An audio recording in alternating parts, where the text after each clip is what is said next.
بسم الله الرحمن الرحيم الحمد لله رب العالمين وصلى الله على محمد وآله الطاهرين ولعنة الله على أعدائهم أجمعين إلى قيام يوم الدين. وقال الله تعالى وهو أصدق القائلين وما محمد إلا رسول قد خلت من قبله الرسل أفإن مات أو قتل انقلبتم على أعقابكم ومن ينقلب على عقبيه فلن يضر الله شيئا وسيجزي الله الشاكرين.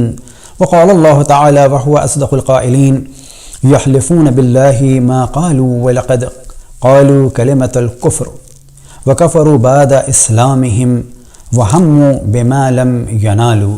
صدق اللہ العلی العظیم. موضوع گفتگو جیسا کہ آپ کے علم میں ہے شہادت رسول اللہ صلی اللہ علیہ وسلم، اور اس وقت ہماری گفتگو کا سلسلہ چل رہا ہے عقبہ کے واقعے سے ریلیٹڈ، یا بالفاظ دیگر اصحاب عقبہ سے ریلیٹڈ. اب یہ واقعہ کیا ہے تو بڑی تیزی سے اس کا ذکر کریں. اگر کوئی آج سن رہا ہے تو اس کو کلیئر ہو جائے. جب رسول اللہ صلی اللہ علیہ وسلم تبوک سے واپس آ رہے تھے تو آپ نے ندا دی کب کہ جب دو راستے موجود تھے. ایک راستہ بہت ہی خطرناک تھا اور ایک راستہ سادہ اور عام سا راستہ تھا. 30,000 کی فوج تھی. آپ نے حکم دیا کہ صرف میں اور عمار اور حذیفہ، یعنی رسول اللہ صلی اللہ علیہ وسلم جناب عمار اور جناب حذیفہ خطرناک راستے سے، گھاٹی والے راستے سے گئے، اور باقی جو 30,000 کی تقریباً فوج تھی وہ عام اور سادے راستے سے گئے. اب ایسا آپ نے کیوں فرمایا؟ تو واضح سی بات ہے کہ یہ ایک امتحان تھا تاکہ پتہ چلے کہ کون لوگ قبول کرتے ہیں کون لوگ نہیں کرتے. اسی طرح سے جب ایک جگہ پہنچے اور جہاں پر پانی کی کمی تھی اور ایک پہاڑ سے تھوڑا تھوڑا پانی چٹان سے گرتا تھا اور وہ 2-3 آدمیوں کے لیے کافی تھا، وہاں جا کے آپ نے گو کے بعد میں معجزہ دکھایا اور سب کو پانی پلایا. لیکن آپ نے فرمایا تھا کوئی مجھ سے پہلے وہاں پر نہ پہنچے، اور وہاں پر بھی کچھ لوگ پہنچ چکے تھے. تو جب آپ گھاٹی سے گزرے تو وہاں سے آپ کو قتل کرنے کی کوشش کی گئی، اور یہ افراد یا 12 تھے یا 13 یا 14 یا 15. ان کو پہچان لیا تھا، ان کی سواریوں کو پہچان لیا تھا جناب عمار نے اور جناب حذیفہ یمان نے. رسول اللہ صلی اللہ علیہ وسلم بھی بلا شک پہچان چکے تھے، اور یہ وہ افراد تھے کہ جو رسول اللہ صلی اللہ علیہ وسلم کو شہید کرنا چاہتے تھے. اسی طریقے سے وہ لوگ کہ جب آپ نے منادی فرمائی تھی کوئی مجھ سے پہلے وہاں پر نہ پہنچے اور پانی نہ پیے، تو کچھ لوگ وہاں پر پہنچے اور وہ پانی پی گئے تھے، تو آپ نے ان سب پر لعنت فرمائی تھی. ان کا علم بہت سارے اصحاب کو تھا، اور خصوصاً جناب عمار اور جناب حذیفہ کو تھا. اب عام طور پر یہ تصور کیا جاتا ہے کہ اس کا علم کسی کو بھی نہیں ہے، تو یہ درست نہیں ہے، اور اصحاب کو بھی علم تھا، اور اس موضوع کو ہم لے کے چل رہے ہیں. اور اس وقت ہمارا اصل موضوع یہ ہے کہ حضرت عمار نے اور خصوصاً حضرت حذیفہ یمان نے اس موضوع کو ڈسکس اس وجہ سے نہیں کیا کیونکہ ان کی جان کو خطرہ تھا. اب یہاں پر تھوڑا سا ہم ڈسکشن کریں حضرت حذیفہ الیمان کے بارے میں. ان کے والد ماجد بھی جنگ احد میں شہید ہوئے، اور اسی طرح سے یہ بعد رسول اللہ صلی اللہ علیہ وسلم مولا امیر المؤمنین علیہ السلام کے اصحاب خاص میں سے تھے، اور جناب حضرت فاطمہ سلام اللہ علیہا کی نماز جنازہ میں شرکت کرنے والوں میں سے ایک تھے. اب وہ تقریباً 7-8 افراد تھے، ان میں سے ایک تھے جناب حضرت حذیفہ ابن یمان. بعد رسول اللہ صلی اللہ علیہ وسلم یہ ہمیشہ مولا امیر المؤمنین کے ساتھ رہے، حتیٰ انہوں نے اپنے 2 فرزندوں کو، اپنے تمام بچوں کو نصیحت کی تھی کہ مولا امیر المؤمنین کا ساتھ دیں. ان میں سے 2 یا 1 جنگ صفین میں مولا امیر المؤمنین کی فوج میں رہتے ہوئے شہید ہوئے. ان میں سے ایک کا نام تھا جناب سعد اور ایک کا نام تھا جناب صفان. اور بعض جگہ یہ ہے کہ جناب صفان جنگ صفین میں شہید ہوئے اور جناب سعد قیام توابین میں، یعنی شہادت امام حسین کے بعد جو قیام توابین تھا اس میں شہید ہوئے. تو جناب حذیفہ یمان مولا امیر المؤمنین کے ساتھ رہے، جنگ صفین جمل اور میں انہوں نے شرکت نہیں کی کیونکہ وہ تیسرے خلیفہ کی شہادت یا قتل کے تقریباً 40ویں دن دنیا سے رخصت ہو چکے تھے. اب ان کی وفات کے بارے میں بھی ڈسکشن ہے جو اس وقت ہم نہیں کر رہے، کہ وہ 40ویں دن یعنی 28 محرم کو دنیا سے رخصت ہو گئے تھے. البتہ خود جناب حذیفہ یمان سے ایک اور واقعہ منسوب ہے، اور وہ واقعہ یہ کہ 1931 میں، کہ جس وقت مرجعیت تھی دنیا اسلام میں حضرت آیت اللہ العظمیٰ سید ابو الحسن اصفہانی کی، تو اس وقت جو ان کے حرم کے انچارج تھے، اور اسی طرح سے حضرت سلمان فارسی کے جو حرم کے انچارج تھے، ان کا نام تھا ہادی الجبوری. اور وہ فرماتے ہیں کہ پہلے جو یہ قبر مطہر تھی جناب حذیفہ کی، یہ دجلہ کے پاس تھی، اور انہی کے ساتھ ساتھ تھے جناب حضرت عبداللہ ابن جابر ابن عبداللہ انصاری۔ اور جب ان کی قبر کے پاس پانی آ گیا تو حضرت آیت اللہ العظمیٰ سید ابو الحسن اصفہانی نے حکم دیا کہ ان کی قبر کو منتقل کر دیا جائے دوسری جگہ، لہٰذا دوسری جگہ جو منتخب کی گئی وہ تھی جناب حضرت سلمان فارسی کے پاس۔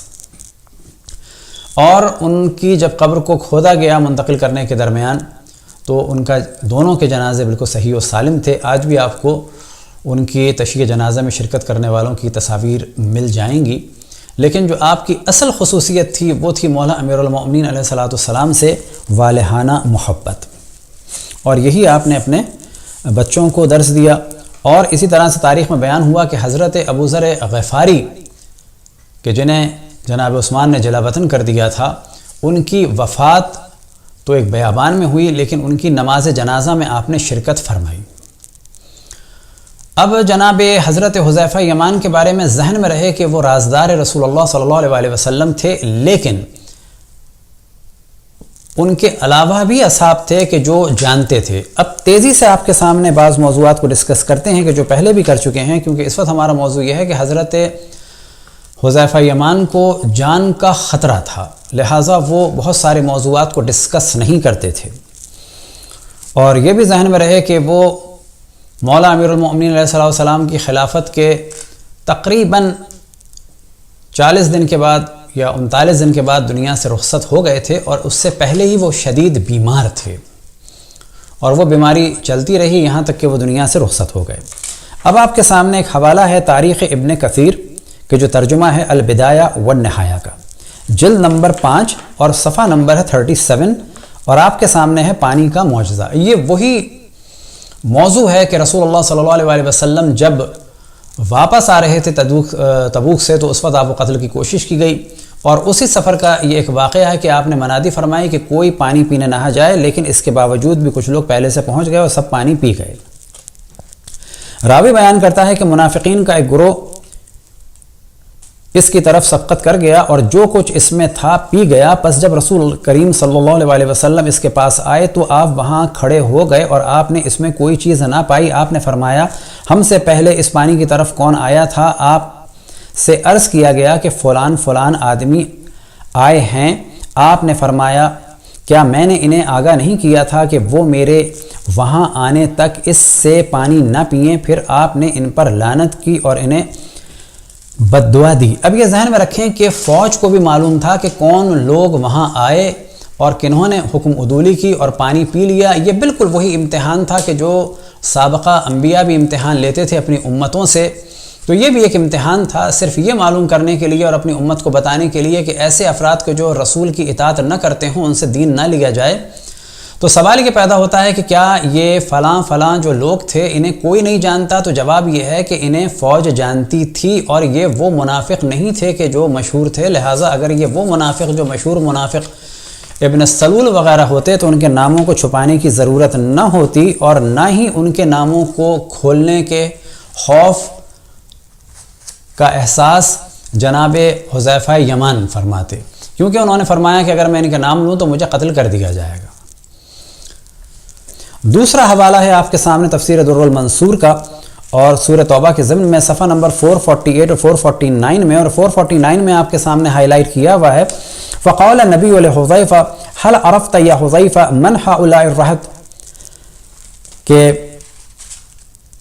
رسول اللہ صلی اللہ علیہ وسلم نے سوال کیا جناب حذیفہ سے هل عرفت یا حذیفہ، آیا تم نے پہچان لیا من هؤلاء الرہط کہ یہ کون لوگ تھے، کن کی سواریاں تھیں؟ او احدا منہم، فقال حذیفہ عرفت راحلۃ فلان و فلان، کہ میں نے پہچان لیا فلان اور فلان کی سواریوں کو۔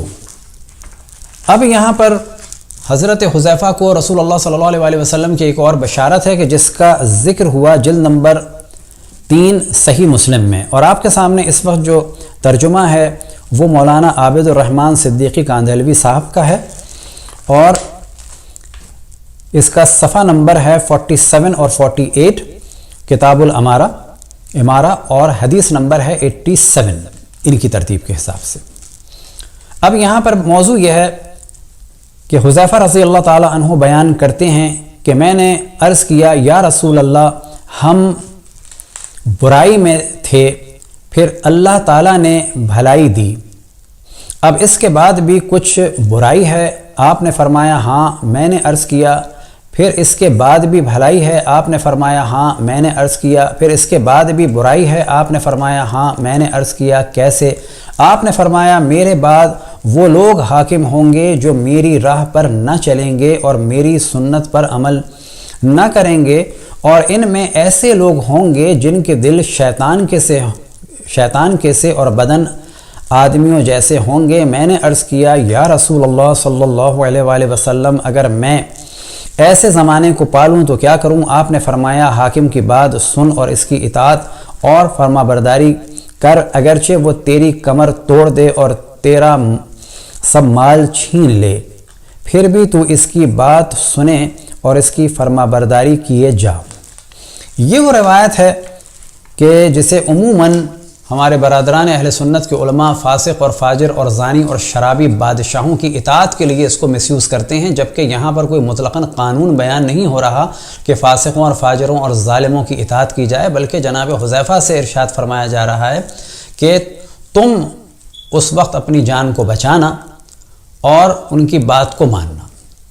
لیکن یہاں پر اطاعت اس معنی میں نہیں ہے کہ ان کے غلط کاموں کو انجام دینا، بلکہ یہاں پر وہ والی کیفیت ہے کہ جو اصحاب کہف کی ہے دربار میں، یعنی ایک تقیہ والی کیفیت۔ تو یاد رکھیں کہ تقیہ اور منافقت دونوں بالکل ایک دوسرے کے اپوزٹ ہیں، 180 ڈگری کا فرق ہے۔ منافقت میں کفر کو چھپایا جاتا ہے اور اسلام کو نقصان پہنچانے کے لیے اسلام کو ظاہر کیا جاتا ہے، اور تقیہ میں ایمان کو چھپایا جاتا ہے اور جان کو بچانے کے لیے کفر کو ظاہر کیا جاتا ہے، جیسے کہ اصحاب کہف اپنے آپ کو کافر ظاہر کرتے تھے لیکن اندر سے مومن تھے۔ تو جناب حذیفہ کو بھی حکم تھا کہ اپنی جان کو بچاؤ اور خاموش رہو۔ اب آگے بھی روایتیں آئیں گی کہ ان کی جان کو خطرہ تھا۔ اب آپ کے سامنے عربی کا متن ہے صحیح مسلم کا۔ قلت یا رسول اللہ انا كنا بشر فجاء الله بخير فنحن فيه فهل من وراء هذا الخير شر؟ قال نعم۔ قلت هل وراء ذلك الخير وذلك الشر خير؟ قال نعم۔ قلت هل وراء ذلك الخير شر؟ قال نعم۔ قلت كيف؟ قال يكون بعدي أئمة لا يهتدون بهداي ولا يستنون بالسنة وسيقوم فيهم رجال قلوبهم قلوب الشياطين في جسمان إنس۔ قال قلت كيف أصنع يا رسول الله إن أدركت ذلك؟ قال تسمع وتطيع للأمير وإن ضرب ظهرك وأخذ مالك فاسمع وأطع۔ اب یہاں پر یہ سوال کرنا چاہیے کہ اگر یہ کوئی قانون کے طور پر ہے تو پھر تو یہاں پر سوال کرنا چاہیے کہ مولا امیر المومنین تو قطعاً عادل تھے، نفس رسول تھے، تو ان کی اطاعت تو نہ حضرت عائشہ نے فرمائی نہ معاویہ نے فرمائی۔ بس اس روایت کو مس یوز کیا جاتا ہے خصوصاً اس وقت سعودی عرب اور عرب علاقوں میں، اور جہاں پر بھی بادشاہت ہوتی ہے حاکموں کو سپورٹ کرنے کے لیے۔ اب اگر اس روایت کو اسی معنی میں لیا جائے اور اطاعت کے معنی میں لیا جائے تو پھر تو پاکستان یا دیگر ممالک میں جہاں پر بھی حاکم ہیں انہیں ان کی مخالفت نہیں کرنی چاہیے اور ان کی اطاعت کرنی چاہیے۔ اب جو زمانہ تھا رسول اللہ صلی اللہ علیہ وآلہ وسلم کے بعد، اب صحیح بخاری کی ایک روایت ہے جلد نمبر 8 صفحہ نمبر 361، اور یہ ترجمہ ہے مولانا محمد داؤد راز صاحب کا، اور حدیث نمبر ہے 7113۔ آپ فرماتے ہیں حذیفہ بن یمان نے بیان کیا کہ آج کل کے منافق نبی کریم صلی اللہ علیہ وآلہ وسلم کے زمانے کے منافقین سے بدتر ہیں، اس وقت چھپاتے تھے اور آج اس کا کھلا اظہار کرتے ہیں۔ اگلی روایت 7114، تو یہاں پر ارشاد فرماتے ہیں حذیفہ رضی اللہ عنہ نے بیان کیا کہ نبی کریم صلی اللہ علیہ وآلہ وسلم کے زمانے میں نفاق تھا، آج تو ایمان کے بعد کفر اختیار کرنا ہے۔ یعنی یہ اس زمانے کی حالت ہو چکی تھی کہ نفاق بھی کھل کے ہو رہا تھا، اور یاد رہیں کہ رسول اللہ صلی اللہ علیہ وآلہ وسلم نے عالم اسلام میں نفاق کو پہچاننے کا جو معیار قرار دیا ہے وہ ہے حب علی ابن ابی طالب علیہ الصلاۃ والسلام، اور یہ ہم دیکھ سکتے ہیں بہت واضح کہ اس زمانے میں مولا امیر المؤمنین اور باقی اہل بیت علیہم السلام پر ظلم ہوا کہ بلا شک پورے خاندان رسالت کو قتل کر دیا گیا، تو سمجھا جا سکتا ہے کہ نفاق کتنے عروج پر تھا۔ اور اب یہاں پر ڈسکس کریں کہ جتنے بھی اصحاب تھے، اس موضوع کو ڈسکس کرنے کی ضرورت کیوں پیش آئی، یہ کیا اہمیت ہے حضرت حذیفہ کی، تو یاد رکھیں کہ رسول اللہ صلی اللہ علیہ وسلم نے اپنے جانشین مولا امیر المؤمنین علیہ السلام کو مدینہ میں بنا کے چھوڑ کے آئے تھے اور اپنے ساتھ گھاٹی میں لے کے چلے فقط حضرت عمار کو اور حضرت حذیفہ کو۔ تو اب یہ ذہن میں رکھیں عقلی قانون کے حساب سے، اور حضرت حذیفہ کے بھی علم کے مطابق اور جو اصحاب کی روش تھی اس کے مطابق کیا قانون تھا، وہ یہ کہ اب جو 30,000 کی فوج ہے تو یہ مولا امیر المومنین جناب حذیفہ اور جناب عمار کے علاوہ جتنے افراد ہیں اس فوج میں، یعنی جو تبوک میں گئے، یہ سب کے سب مشکوک ہو جائیں گے۔ اب یہ بھی نہیں کیا جا سکتا کہ ان 12، 13 یا 14 یا 15 اور ان لوگوں کی وجہ سے کہ جن پہ رسول اللہ صلی اللہ علیہ وسلم نے لعنت بھیجی اور جو آپ کی حکم عدولی کرتے ہوئے پہلے پہنچ کے پانی کو پی گئے، ان کو چھوڑنے کے لیے سب کو چھوڑ دیا جائے، یہ بھی صحیح نہیں ہے۔ ان سب کے دامن کو تھامنے کے لیے ان منافقوں کے دامن کو تھام لیا جائے، تو یہ بھی صحیح نہیں ہے۔ تو کیا کیا جائے؟ تو اب ممکن ہے کوئی کہے کہ رسول اللہ صلی اللہ علیہ وسلم کو نام بتا دینے چاہیے تھے، تو وہ اگر نام بتاتے 10 کے، 20 کے، 50 کے، 100 کے، 1000 کے، 10,000 کے اور لسٹیں بنا کے دے بھی دیتے تو آج یہ ڈسکشن ہوتا کہ کون سی لسٹ صحیح ہے، کس کتاب میں صحیح ہے، اس میں یہ ہیں، اس میں وہ ہیں، تو کریں تو کیا کریں۔ لہٰذا آپ نے اپنے اصحاب کو کلیئر کرنے کے لیے کہ ان میں سے کون منافق ہے، کون منافق نہیں ہے، اور تمام مسلمانوں کو اس دور میں اور آنے والے دور میں اور آج سے لے کے قیامت تک کے لیے ایک ٹیسٹ دیا کہ اس کے ذریعے سے پہچانا جائے گا کہ کون مومن ہے اور کون منافق ہے، اور وہ چیز ہے کہ جس کے ذریعے سے ٹیسٹ کیا جائے گا محبت اور مودت اہل بیت کی، اور خصوصاً مولا امیر المؤمنین علیہ السلام کی۔ لہٰذا آپ نے ارشاد فرمایا یا علی لا یحبک الا مؤمن ولا یبغضک الا منافق۔ لہٰذا رسول اللہ صلی اللہ علیہ وسلم کو ضرورت نہیں تھی کہ ان افراد کا نام لے کے ان کو ہی محدود کر دیا جائے اور بعد میں اختلاف ہو کہ عالم اسلام میں ان کے علاوہ کوئی منافق نہیں ہے۔ نہیں، عالم اسلام میں بہت منافق تھے اور ہیں، اور علامت یہ ہے کہ جو بھی مولا امیر المومنین سے بغض رکھے وہ منافق ہے۔ اب بغض دل کی چیز ہے، اگر کوئی گالی دے، لعنتیں بھیجے اور خصوصاً ممبروں سے لعنتیں بھیجوائے اور پھر جنگیں کرے، تو وہ تو بلا شک منافق ہیں۔ ان کے نفاق میں تو شک کرنا رسول اللہ صلی اللہ علیہ وسلم کی حکم عدولی اور ان کے قول کی مخالفت کرنا ہے۔ سنن ابی داؤد آپ کے سامنے ہے اور اس کی جلد نمبر 4 صفحہ نمبر 257 اور حدیث نمبر ہے 4243۔ سیدنا حذیفہ بن یمان نے بیان کیا، اللہ کی قسم میں نہیں جانتا کہ میرے ساتھی حقیقتاً بھول گئے ہیں یا بھولے ہوئے بنے ہوئے ہیں۔ کہ یہاں پر آپ فرماتے ہیں قال حذیفہ ابن یمان واللہ ما ادری انسی اصحابی ام تناسوا، یعنی میرے ساتھی واقعاً بھول گئے ہیں یا بھولے ہوئے بن رہے ہیں۔ اللہ کی قسم دنیا ختم ہونے تک آنے والے فتنوں کے قائدین جن کے ساتھ 300 یا اس سے زیادہ لوگ ہوں گے، رسول اللہ صلی اللہ علیہ وسلم نے کسی کو نہیں چھوڑا ہے۔ آپ نے ان کے نام، ان کے باپوں کے نام اور ان کے قبیلوں تک کے نام بتا دیے ہیں۔ یاد رکھیں کہ یہ چیز صرف جناب حضرت حذیفہ کو نہیں بتائی اور بعض اصحاب کو بھی بتائی تھی، اور انہی کے بارے میں حضرت حذیفہ بن یمان شکوہ فرما رہے ہیں کہ یہ جو میرے ساتھی ہیں یہ واقعاً بھول گئے ہیں یا بھولے ہوئے بن رہے ہیں۔ بس معلوم ہوا کہ اس زمانے میں کچھ لوگ تھے کہ جو فتنہ گر تھے، منافق تھے، ان کے ناموں کو چھپا رہے تھے کچھ اصحاب، اور حضرت حذیفہ ناراض ہو رہے تھے۔ اور یہ لوگ سادے لوگ نہیں تھے، ان کے ساتھ ساتھ کم سے کم 300 افراد یا اس سے زیادہ افراد تھے۔ پس معلوم ہوا کہ یہ راز فقط حضرت حذیفہ الیمان کے پاس نہیں تھا، رسول اللہ صلی اللہ علیہ وسلم نے کچھ اور کو بھی بتایا تھا، لیکن کچھ لوگ چھپا گئے، اور کیونکہ اہل بیت کے طرفداروں کی قلت ہو گئی تھی، اور جس طرح سے حضرت مالک بن نویرہ کو قتل کر دیا گیا تھا، جس طرح سے حضرت عمار کو قتل کر دیا بعد میں، جس طرح سے جناب ابو ذر کو جلا وطن کر دیا گیا تھا، تو یہ چیزیں ساتھ تھیں، یہ سامنے تھیں اصحاب کے، لہٰذا جان کا خطرہ تھا۔ اب اگر یہ جو اگلی روایتیں آ رہی ہیں جناب حضرت حذیفہ کی جان کے خطرے کے بارے میں اور ان کی بات کو نہ سننے کے بارے میں، تو اس روایت ابو داؤد سے پتہ چل گیا کہ اصحاب میں سے بعض ایسے تھے کہ جن کو پتہ تھا، اور جناب حضرت حذیفہ اس وقت اعتراض فرما رہے ہیں کہ یہ لوگ کیوں نہیں سوچتے اور کیا یہ بھول گئے ہیں۔ اس کے معنی ہیں کچھ افراد اس زمانے میں ایسے تھے کہ جن کے نام لینا مشکل تھا اور وہ پاور میں آ چکے تھے، اور ان کے پاس کم سے کم 300 افراد یا اس سے زیادہ تھے، اور فرماتے ہیں کہ رسول اللہ صلی اللہ علیہ وسلم نے ہر گروہ کے کسی نہ کسی ایک قائد اور رہبر اور لیڈر کا قیامت تک کے لیے بتا دیا تھا کہ کون کیا ہوگا، کون سے قبیلے کا ہوگا، کس قسم کا فتنہ کرے گا۔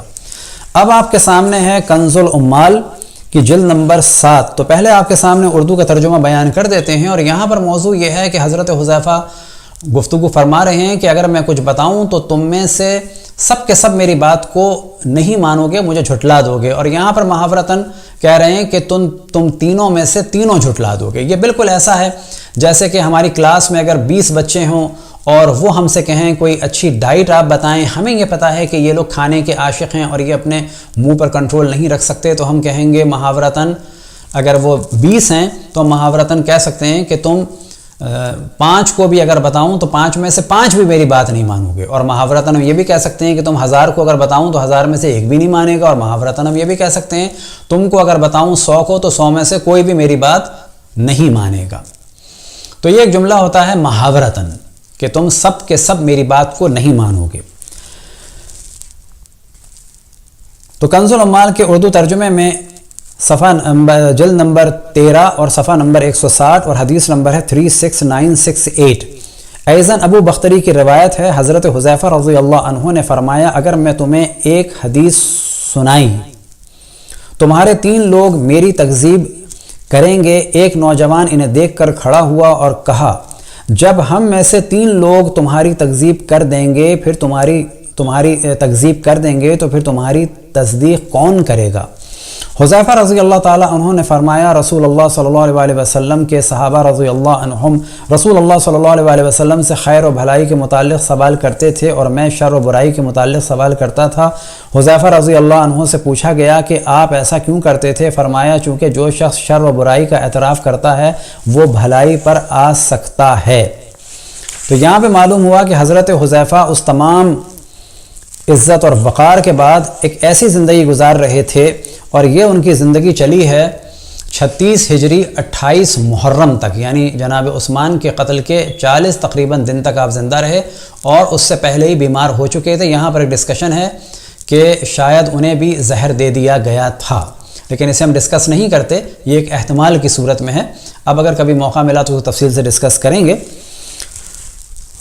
اس کا عربی متن کنز العمال کا جو آپ کے سامنے ہے، جلد نمبر 13 اور صفحہ نمبر ہے 349 اور حدیث نمبر ہے 36968۔ ایضاً ان ابی بختری قال حذیفۃ لو حدثتکم بحدیث لکذبنی ثلاثۃ اثلاسکم، کہ اگر میں تم سے کچھ کہوں تو تم تین میں سے 3 مجھے جھٹلا دو گے۔ فنظر الیہ شاب فقال من یصدقک اذ کذبک ثلاثۃ اثلاسنا، فقال ان اصحاب رسول اللہ صلی اللہ علیہ وآلہ كانوا يسألون عن رسول اللہ عن الخير وكنت اسأل عن الشر فقيل له ما حملك على ذلك فقال انه من اعترف بالشر وقع في الخير۔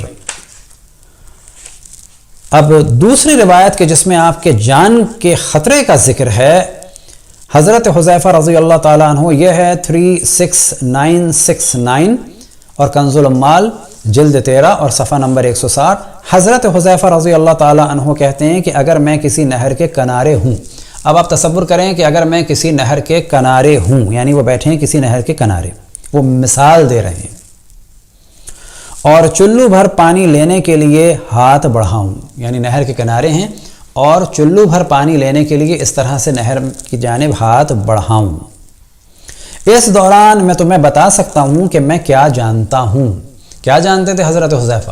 جو سب سے مشہور چیزیں عالم اسلام میں کہ جو منافقین کو پہچانتے تھے، تو فرماتے ہیں کہ میں تمہیں بتا سکتا ہوں کہ کیا جانتے ہوں، کیا جانتا ہوں، کتنی دیر میں؟ اتنی دیر میں کہ میں نہر کی جانب ہاتھ بڑھاؤں، اپنا چلو بڑھاؤں۔ یہاں پر مثال یہ نہیں ہے کہ کہا جائے کہ نام تو اگر 50 ہیں تو کیسے آپ لیتے یا 10 ہیں تو 1 سیکنڈ میں کیسے لیتے. یہاں پر مراد یہ ہے محاورتاً، جیسے کہ قرآن مجید میں بھی آیا کلمح البصر او ہوا اقرب، پلک جھپکنے کے برابر یا اس سے بھی کم. تو یہاں پر انہوں نے فرمایا کہ نہر کے کنارے اگر میں بیٹھا ہوں، یعنی یہ نہیں کہ نہر جو ہے وہ 1 میل دور ہے، میں اگر نہر کے کنارے بیٹھا ہوں اور چلو بنا کر نہر کی جانب ہاتھ بڑھاؤں تو اس دوران تو میں بتا سکتا ہوں کہ کون کون رسول اللہ صلی اللہ علیہ وسلم کو قتل کرنا چاہتے تھے. پھر آپ کے سامنے پڑھتے ہیں حضرت حذیفہ رضی اللہ تعالی عنہ کہتے ہیں اگر میں کسی نہر کے کنارے ہوں اور چلو بھر پانی لینے کے لیے ہاتھ بڑھاؤں، اس دوران میں تمہیں بتا سکتا ہوں کہ میں کیا جانتا ہوں. اگلی چیز زیادہ اہمیت کی حامل ہے، اور جب تک میرا ہاتھ میرے منہ تک پہنچے حتیٰ کہ مجھے قتل کر دیا جائے گا. آپ فرماتے ہیں کہ اپنا ہاتھ میں نہر تک لے جاؤں تو میں بتا سکتا ہوں کہ جو میں جانتا ہوں. کیا جانتا ہوں؟ یعنی منافقوں کے نام. لیکن جیسے ہی میرا ہاتھ یہ میرے منہ تک آئے گا تو مجھے قتل کر دیا جائے گا. یعنی آپ کو اتنا خوف تھا کہ آپ فرماتے تھے کہ مجھے قتل کر دیا جائے گا اگر میں نے کچھ نام لے دیے. اور کتنی جلدی قتل کر دیا جائے گا؟ میں اتنی جلدی نام لوں گا اور اتنی جلدی مجھے قتل کر دیا جائے گا.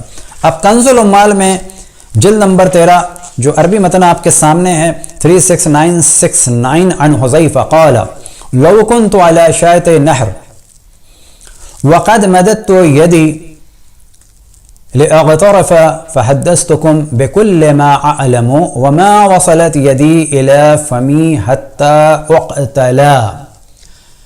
کہ اس سے پہلے کہ میرا گھونٹ، میرے یہ چلو میرے منہ تک آئے مجھے قتل کر دیا جائے گا حتی اقتلا. یہ روایات کثرت سے کتب اہل سنت میں نقل ہوئیں. اس کا دوسرا حوالہ آپ کے سامنے بیان کر دیتے ہیں، اور وہ ہے تہذیب الکمال فی اسماء الرجال جلد نمبر 5 میں آپ کے یہ سامنے موجود ہے، اور اس کو ہم نے ہائی لائٹ کر دیا ہے. تو یہاں سے یہ بات واضح ہو گئی کہ حضرت حذیفہ کو جو کچھ معلوم تھا انہیں تو خاص طور پر معلوم تھا کیونکہ وہ وہاں پر تھے. حضرت عمار کو بھی معلوم تھا کیونکہ وہ وہاں پر تھے، لیکن ان کے علاوہ بھی اصحاب کو علم تھا کہ کون کون وہاں پر تھے اور کیا کیا کر رہے تھے. بالکل اسی طرح سے اور حضرات بھی تھے، اصحاب تھے جو ان لوگوں کو پہچانتے تھے. مثال کے طور پہ جناب حضرت ابو طفیل کہ جو خاتم الاصحاب ہیں. جس طرح سے رسول اللہ صلی اللہ علیہ وسلم خاتم الانبیاء ہیں، وہ خاتم الاصحاب ہیں. لیکن آپ کو تعجب ہوگا کہ ان خاتم الاصحاب کو، کہ جو سب سے آخری صحابی ہیں جن کو اللہ سبحانہ و تعالیٰ نے طویل عمر عطا فرمائی، ان کو رافضی بھی کہا گیا، غالی بھی کہا گیا، اور یہ کہا گیا کہ یہ مفرط شیعہ تھے، یعنی کٹر شیعہ تھے. تو نتیجہ یہ ہوا کہ ان کو پھر کافر بھی کہا جائے گا. تو صحیح مسلم کی روایت آپ کے سامنے ہے جلد نمبر 6، اور ترجمہ ہے